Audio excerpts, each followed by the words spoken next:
लाल शरण जी। श्री हरिवंश। अच्छा, पूज गुरुदेव के चरणों में दंडवत प्रणाम। श्री गुरुदेव प्रश्न मेरा ये है कि कर्म जो हम करते हैं मानस में, और जो आप हर जगह सुना है कि कर्म अवश्य में भुक्तव्यम, तो ये वाली बात की जो हम कर्म करते हैं वो भोगने पड़ते हैं। फिर जब दूसरी तरफ ये बात आती है कि जो ये सुनो भरत भाभी प्रबल कयो बिलख मुनिनाथ, हानि लाभ जीवन मरण जैसी अपयस विधियात, तो ये सब प्रारब्ध विधाता के ऊपर छोड़ दिया, तो ये कर्म बड़ा है या मतलब जो प्रारब्ध है वो बढ़ के, ये बोला कि प्रारब्ध को भोगना पड़ेगा। पहले आराम से समझिए। पहली बात होती है कि हर अपराध का दंड है, हर अपराध का दंड है, हर अच्छे काम का पुरस्कार है। दोनों बातें सृष्टि में देखी जाती है। ये जो वकील, जज, ये सब कानून की किताबों के अंतर्गत ही है ना। ये जो सिद्धांत है कि अवश्य में भोक्तव्यम, ये है पूरा राजकीय विभाग न्यायालय निश्चित है, परम सत्य है। और जो शरणागति है वो है राष्ट्रपति के द्वारा माफी। अहम तोम सर्वपापेभ्यो मोक्षयिष्यामि मा शुचा, सन्मुखो जीव जवहि, जन्म कोटि अग्नासव तवहि। और जो ये बात है कि सुनो भरत भावी प्रबल बिलख कहो मुनिनाथ, हानि लाभ जीवन मरण जस जस विधिहान, ये पूर्व विधान का संकेत होता है कि ये वर्तमान का नहीं है, ये पूर्व विधान। जैसे एक संत है, रात दिन भजन करता है, दूसरों के कल्याण की भावना रखता है, उसे कैंसर है। अब क्या है, ये पूर्व विधान से। रामकृष्ण परमहंस जी के गले में कैंसर था, पूज्य श्री भाई जी महाराज के हाथों में कैंसर था, कई ऐसे सिद्ध महापुरुषों के जीवन में बड़ी दुखद परिस्थिति देखी गई। ये है वो जो पहले से निर्धारित हो चुका है। सुनो भारत भावी प्रबल बिलख कहो बिना। अब उस समय नहीं हो सकता क्योंकि ये विधान पहले से निश्चित है। वो जो पहले से निश्चित विधान है पहले से, वो तो सामने अब आएगा ही आएगा, उसके विषय में कोई ज्यादा चिंतित होने की जरूरत नहीं। लेकिन उस समय आए हुए विधान में हम चित्त ना लगाकर प्रभु के चिंतन में अगर अपने चित्त को लगा दे तो विधान निष्फल हो जाएगा।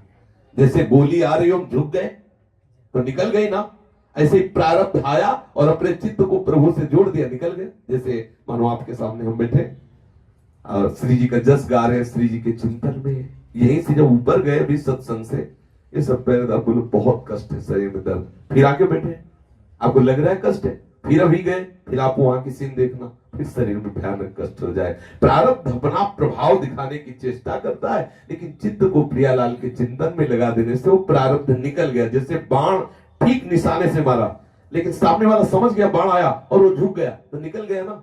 ऐसे ही समझ गया कि प्रारब्ध बुरा आया और भगवत चिंतन में लग गए तो वो समय प्रारब्ध का निकल गया, हमें परास्त नहीं कर पाया। अच्छा, ये जो कर्मों का शुभ अशुभ का हिसाब किताब है, ये भगवत शरणागति से विध्वंस हो जाता है, इनका कोई महत्व नहीं है। दूसरी बात अगर सूक्ष्मता से समझी जाए तो स्वप्न के जितने भी शुभ अशुभ कर्म वो सब झूठे होते हैं। ये जागृत पुरुष को पता चलता है, ना कि स्वप्निक पुरुष को।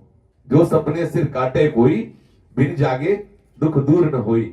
अब स्वप्निक पुरुष को समझाओ जो समुद्र में डूब रहा है, बाहर से हजारों नाव ला के खड़ी कर दो, ये चिंता मत कर तू डूब नहीं पाएगा, वो दुखी होगा।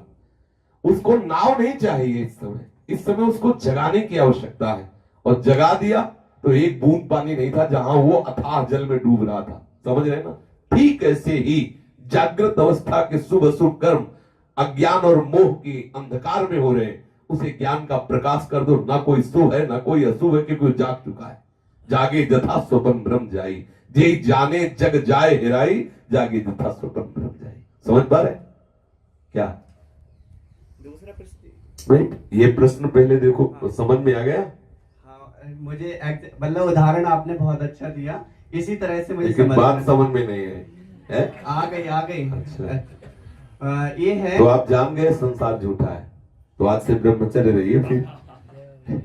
नहीं, अब हम आंख मिलाओ। अभी प्रश्न किया बहुत हाई क्वालिटी थे, इसलिए अब आप शिष्य भी हो। यहाँ एक कैमरा भी चलता रहता है, इसका नाम सीसी है। आपकी कृपा होगी तो वो भी होगा। नहीं होगी, नहीं है, तिलक लगा है वो शरणागत, तो अभी कृपा होगी। आप संभालो, एक कैमरा भी लगा है यहाँ, जो सीसी कैमरा तुम्हारी खोपड़ी के अंदर की बात दिखा रहा है। तो आप जैसे प्रश्न करो हाई लेवल का, तभी ये प्रश्न, ये उत्तर आएगा।